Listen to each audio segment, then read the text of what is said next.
Hi guys. So our final type of reaction is limiting reactions.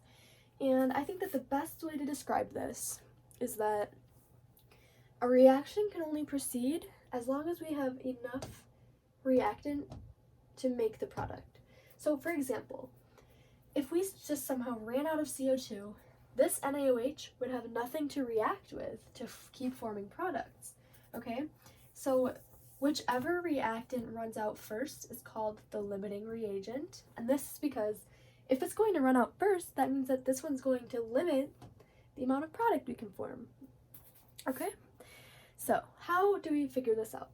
Well, they're going to give you the amount that reacts, and then they're going to say which one is the limiting reagent.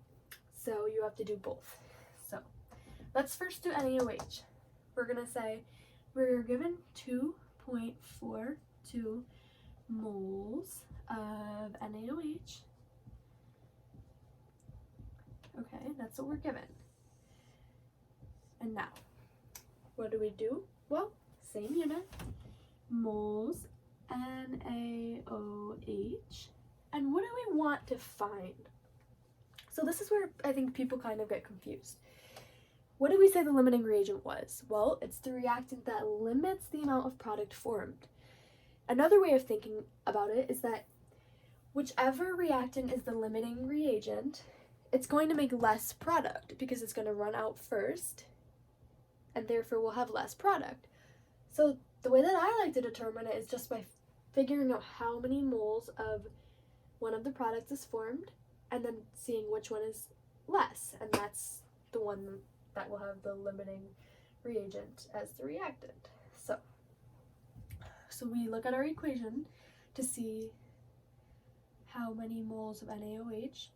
I'm going to use this one. Produce 1 mole of Na2CO3.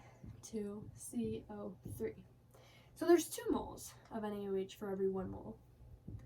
And this is simple. So we're just going to do 2.42 divided by 2 equals 1.21, sorry, the hiccups, moles of Na2CO3.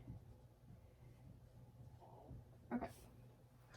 But now we have to see how much Na2CO3 this 1.30 mole of CO2 produces. So we're doing basically the same thing.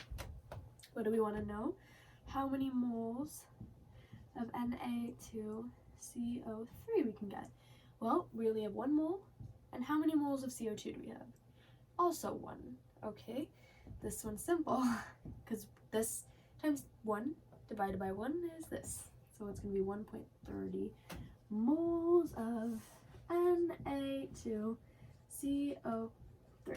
Okay, now we compare them. Which one has less product? This one.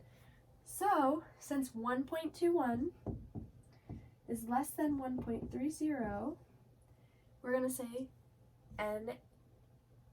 NaOH is the limiting reagent. I hope that helped.